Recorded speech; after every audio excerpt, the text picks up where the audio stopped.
where it was. So we have the ellipse is the, and this was the one thing I wanted you to see. Too late. I thought it was rather graphic and interesting. Let's see, what would happen to this ellipse if I move the two tacks closer together? Alright, if it was closer, what would it be? It would be closer to a what? A circle. And if these two points were on top of each other, what would happen? It would be a circle. So a circle is really a special case of the ellipse, isn't it? Where the two foci are on top of each other. And the bigger, the farther away, the more elongated it would be, right? Alright, so if you can visualize this, alright, notice it's a symmetric figure. It has two axes of symmetry. Alright, in this direction,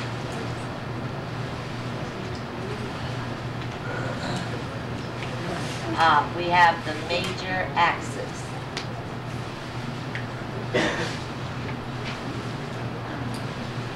Alright, and in this direction, the perpendicular there, we would have the, guess what? The minor axis.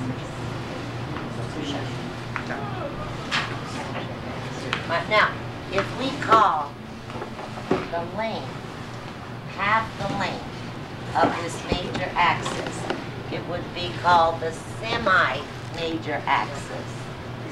The semi-major axis. Now, if we call that length A,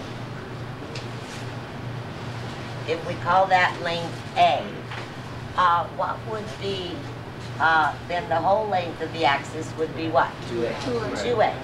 All right, what is the total distance? In other words, if I call this distance half the distance from here to there, if I call that A, the whole distance is 2A. What is the length of this string?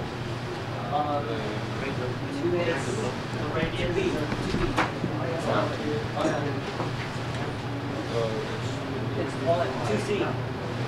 What would the length of the string be? 2A. ABC. Alright, notice, it goes there, it goes there. Now we're talking about the semi-major axis. It goes that far, and then it goes this far and it repeats this much.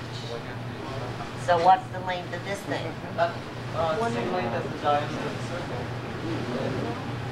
What's the length? It's not a circle. What would it be? 2A.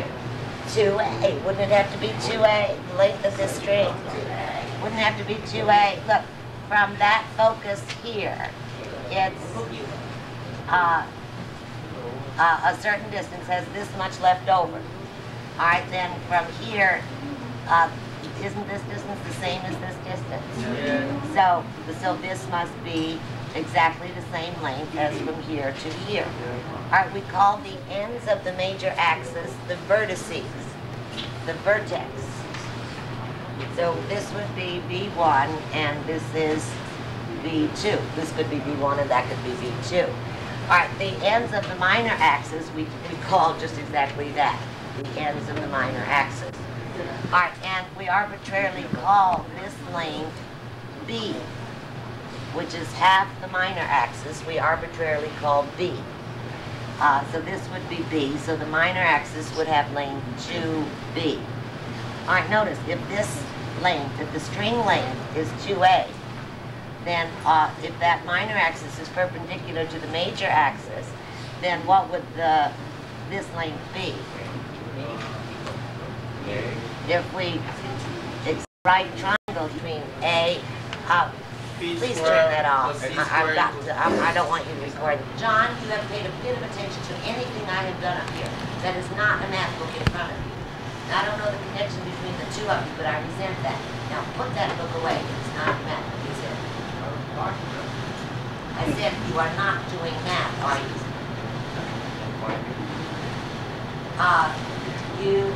You haven't paid a bit of attention to what I've been doing.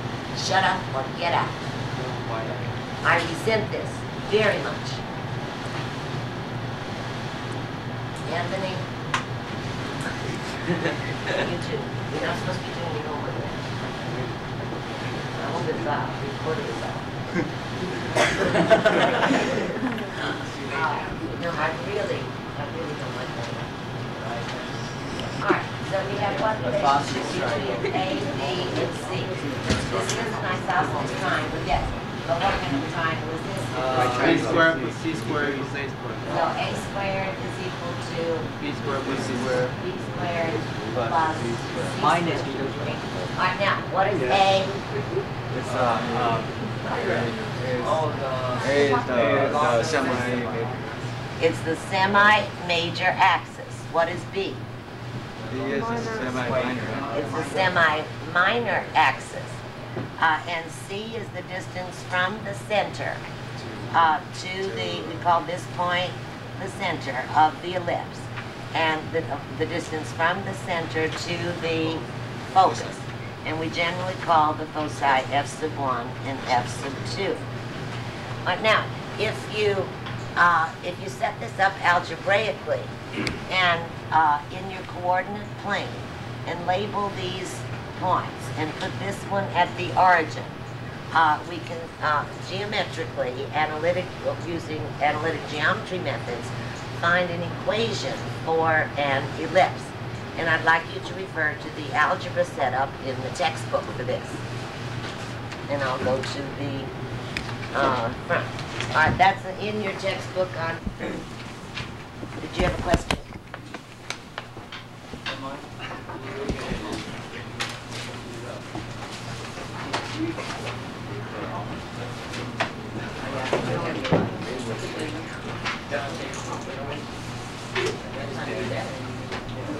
All right, if you will refer to the material. Is this my textbook or?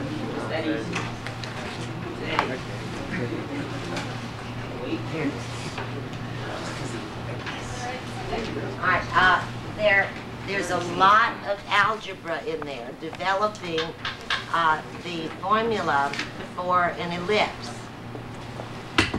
To really appreciate it, you have to push the pencil yourself.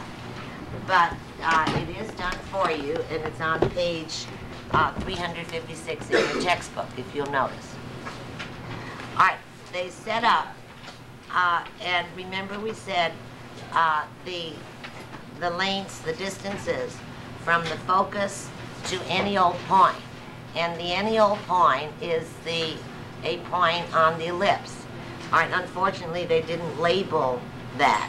If we call the any old point on the ellipse P,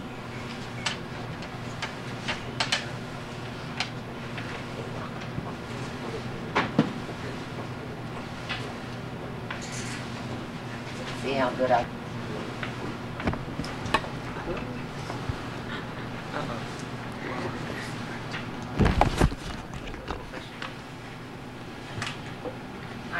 Call this any old point here, and if this is the focus on the foci on this. Alright, in general, in analytic geometry, we call the point P.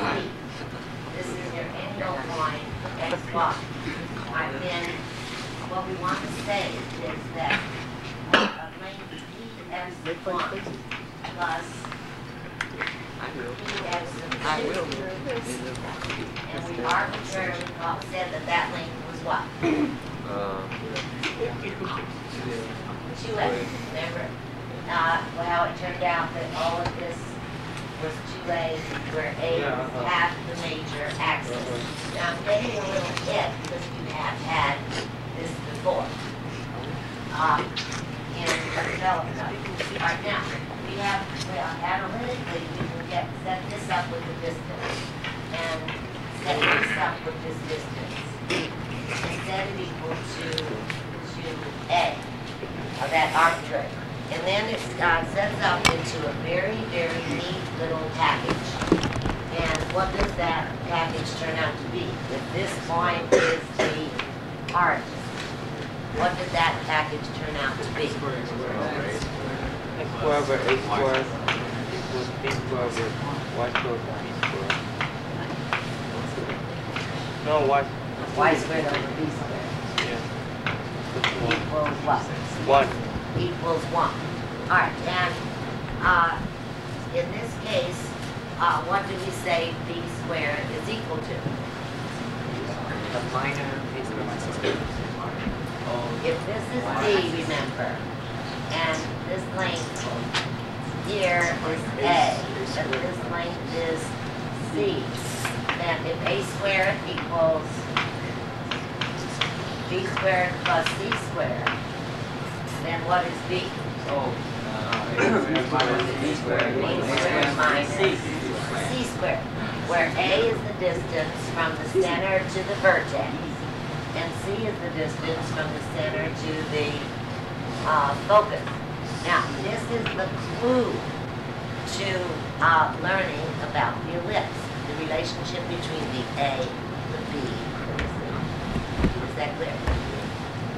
All right, and if you follow the algebra on page 356, you'll see that what was involved when you have a square root here and a square root here. To get rid of the square roots, what do you have to do algebraically?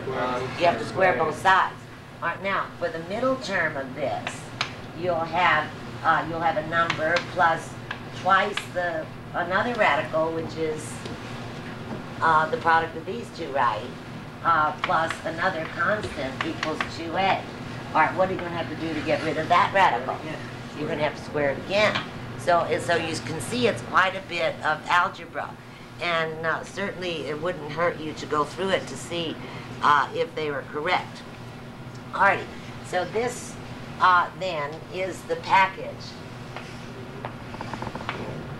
Whoops. Is the handy-dandy package that an ellipse comes in. X squared over A squared plus Y squared over B squared equals 1. So when you see that equation, immediately the A should pop out at you as being what? The center and The semi-major axis. And B is the length of what? The semi-minor axis. All right, then the distance from the focus to the center is what? That will be the C. And related in this fashion. So these are the things that you have to remember. Now I want you to learn it tonight, because 2 days from now when we study the hyperbola, you will be having a different relationship between the A's, the B's, and the C's. Now, in an ellipse, the major axis, by its very name, has to be bigger than the minor axis, right? All right, so suppose you happen to have an equation that looks like this.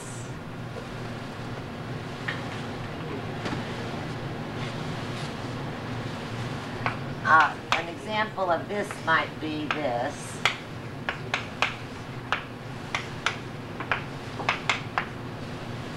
All right, there the major axis is what? 3 squared. The major axis, half the major axis is 3. So the whole major axis is 6. And what's the minor axis? 4. All right, now, suppose it was written this way.